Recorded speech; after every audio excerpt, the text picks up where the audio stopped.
प्रणाम मित्रों, मैं हूं विकास सक्सेना। सामाजिक एवं राजनीतिक घटनाओं के विश्लेषण के यूट्यूब चैनल चैतन्य में आपका स्वागत है।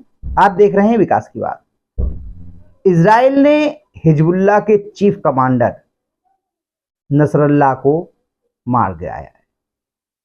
हालांकि वो जिस जगह पे छिपके बैठे हुए थे वो जमीन से काफी नीचे था, लेकिन विशेष प्रकार के बमों का इस्तेमाल किया गया, मिसाइल्स का प्रयोग किया गया और उस हमले में हसन नसरल्लाह की मौत हो गई। इसे अब पूरी तरीके से पूरी दुनिया जान चुकी है, इसकी आधिकारिक घोषणा भी हो चुकी है।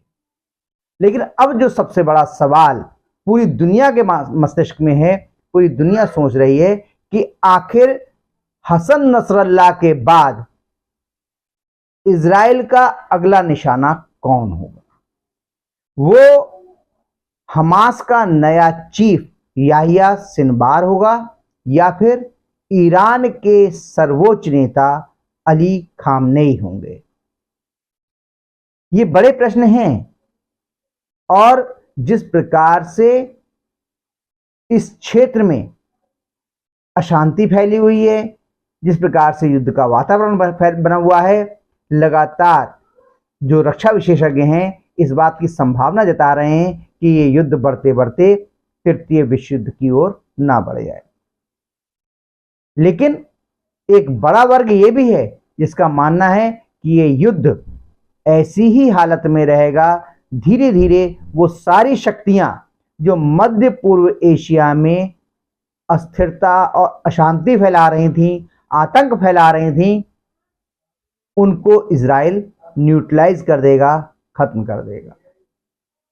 ये मामला आपको याद होगा कि पिछले वर्ष अक्टूबर के महीने में जब इजराइल के लोग वहां पर एक उत्सव मना रहे थे, उसमें अचानक हमास के हमले के साथ शुरू हुआ। इजराइल ने हमास को सबक सिखाने के लिए उस पर हमला किया। सैकड़ों इजरायली लोगों को हमास बंधक बना के ले गया। उस समय यह माना जा रहा था, हालांकि कई देशों की ओर से और यहां तक कि हमास की ओर से भी बातचीत की पेशकश की गई, कुछ सौदेबाजी की भी बातें की गई, लेकिन इजराइल ने इसे साफ मना कर दिया। उसके बंधक इजराइल के हमास के पास थे, लेकिन इजराइल ने कहा कि इस समय बातों का समय नहीं है, अब जो आपने छेड़ा है उसका परिणाम आपको भुगतना पड़ेगा। नतीजा ये निकला कि हमास लगभग 80% या उससे भी अधिक उसकी ताकत खत्म हो चुकी है। गाजा से वो पूर्णतया खत्म हो चुका है और थोड़ा बहुत उसका प्रभाव बचा है तो वेस्ट बैंक में बचा है। जो उसका नया चीफ बना है याहिया सिनवार, वो भी सुन रहे हैं कि वेस्ट बैंक में ही कहीं छिपा हुआ बैठा है या गाजा में भी हो सकता है। और इससे पहले जो उसका चीफ था इस्माइल हानिया, उसको जिस तरीके से इजराइल ने मारा, ईरान में जब वो गया हुआ था वहां के नए राष्ट्रपति के शपथ ग्रहण समारोह में, ईरान की राजधानी तेहरान में उसको मार गिराया इजराइल ने। तो इससे यह तो तय हो गया है कि इजराइल का जो सूचना तंत्र है, जो खुफिया सूचनाएं हैं और जो उसकी तकनीक है, वो पूरी दुनिया में सर्वश्रेष्ठ है। इसके बाद उसने जिस तरीके से पेजर ब्लास्ट किए लेबनान में और हिजबुल्लाह के बहुत सारे टॉप कमांडर्स को मार गिराया, उसका पूरा सूचना तंत्र ध्वस्त कर दिया। जो हिजबुल्लाह के बहुत बड़े बड़े आतंकी हैं वो डर के मारे खो में छुप गए हैं, आपस में एक दूसरे से बात नहीं कर रहे, उनकी मीटिंगें नहीं हो पा रही हैं। उन्हें डर है कि पता नहीं कब इजराइल किस तरीके से उनको खत्म कर दे। पहले पेजर ब्लास्ट हुए, फिर वॉकी टॉकी ब्लास्ट हुए, उसके बाद में रेडियो सेट में ब्लास्ट हुए, फिर सोलर सिस्टम में ब्लास्ट हुए, न जाने कहां कहां ब्लास्ट हुए। हालांकि ये माना जाता है कि हिजबुल्लाह की ताकत हमास के मुकाबले कई गुना, यहां तक कि 10 गुना ज्यादा बताई जाती थी। लेकिन जिस तरीके से इजराइल ने हिजबुल्लाह के चीफ कमांडर हसन नसरल्लाह को मारा है, आतंकवादियों के होश उड़े हुए हैं। और केवल आतंकवादियों के नहीं, उनके समर्थकों के भी होश उड़े हुए हैं, क्योंकि हिजबुल्लाह का पीछे जो ताकत थी वो थी ईरान की। पूरे लेबनान को अस्थिर करना, उस पर इस आतंकी गुट का कब्जा करवाना, इसके पीछे पूरी की पूरी जो रणनीति थी वो ईरान की थी। इसीलिए जब से नसरुल्लाह मारा गया है तब से ईरान के जो सर्वोच्च नेता हैं अली खामनेई, वो किसी गुप्त स्थान पर चले गए। ईरान को समझ नहीं आ पा रहा है कि वो बात तो कह रहा है बदला लेने की, कि वो ईरान से बदला ले, उस पर हमला करे या फिर खुद को बचाए। क्योंकि ईरान जानता है जिस तरीके से इस्माइल हानिया को मारा गया, ईरान में क्या हो रहा है इस पल पल की खबर इजराइल के पास है। तो आज जो मध्य पूर्व एशिया में अशांति फैली हुई है, जो युद्ध चल रहा है, बमबारी हो रही है, एक वर्ग ऐसा भी है जिसका मानना है जो पिछले 70-75 साल से, जब से इजराइल का उदय हुआ, इजराइल बना, उसके बाद से कई हमास, हूती, आपका हिजबुल्लाह, बहुत सारे लोग लगातार इजराइल को अस्थिर करने, उसे नष्ट करने, उसे खत्म करने का प्रयास कर रहे हैं। और ये इजराइल की अपनी इच्छा शक्ति है, उसकी टेक्नोलॉजी है, और उसका जो नागरिक हैं उनकी जीवटता है, जिसकी वजह से इतने हमलों के बाद भी आज भी इजराइल जिंदा है।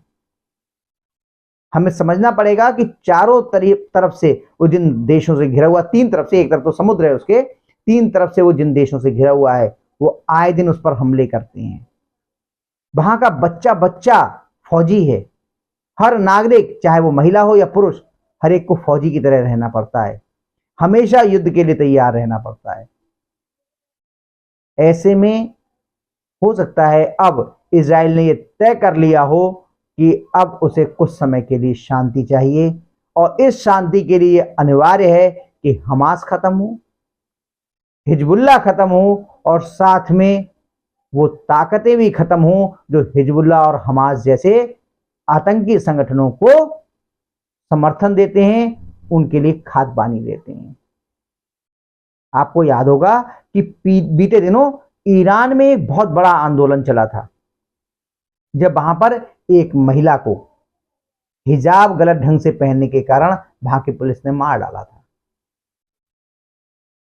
इसके बाद ईरान में यह माना जा रहा था कि नेतृत्व परिवर्तन हो जाएगा, लेकिन नेतृत्व परिवर्तन नहीं हुआ।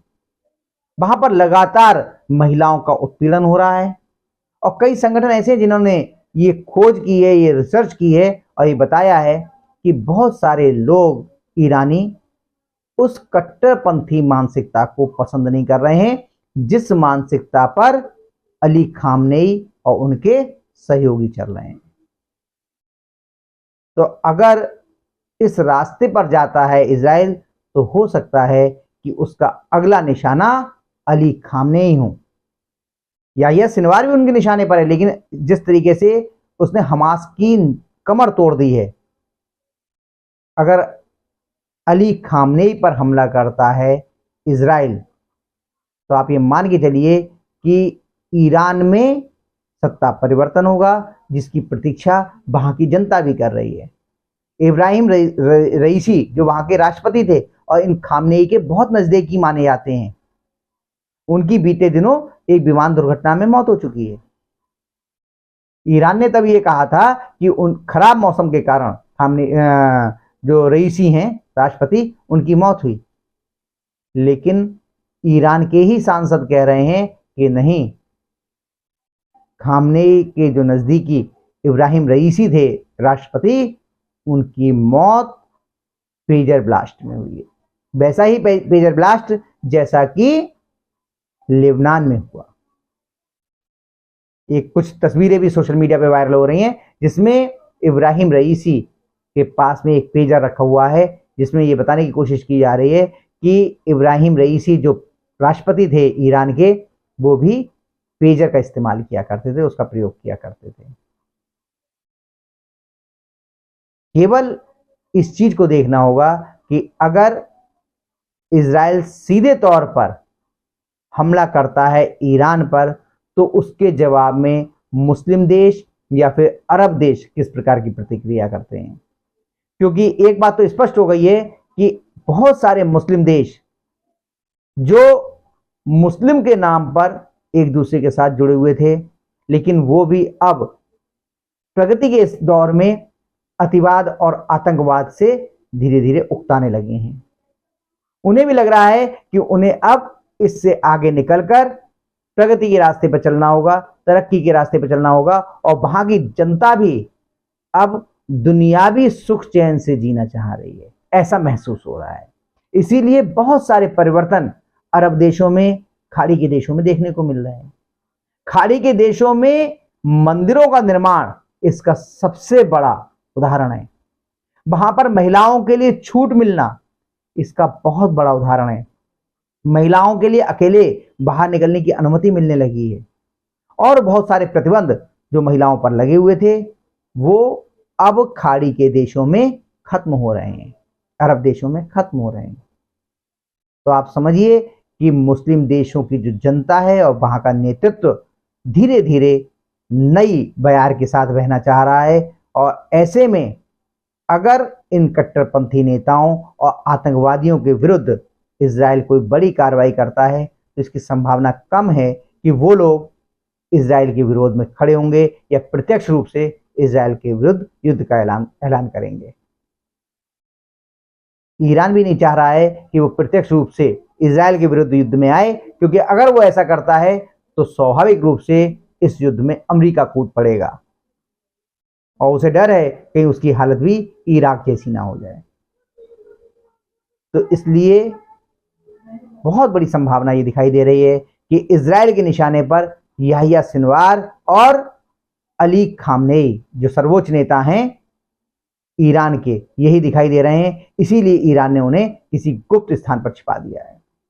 छुपाया तो स्वाभाविक रूप से उन पर कुछ इंटेलिजेंस इनपुट होगा। तो आज के अंक में बस इतना ही। अगले अंक में हम लोग फिर मिलेंगे किसी नए मुद्दे के साथ। तब तक के लिए अनुमति दीजिए। आपसे अनुरोध है कि अगर आपको ये वीडियो पसंद आया हो तो इसे लाइक कीजिए, शेयर कीजिए, और हाँ, अगर इस चैनल पर आप नए हैं तो आपसे ये भी अनुरोध है कि इस चैनल को सब्सक्राइब करने के बाद नोटिफिकेशन का बेल आइकन जरूर दबाइए। धन्यवाद, प्रणाम।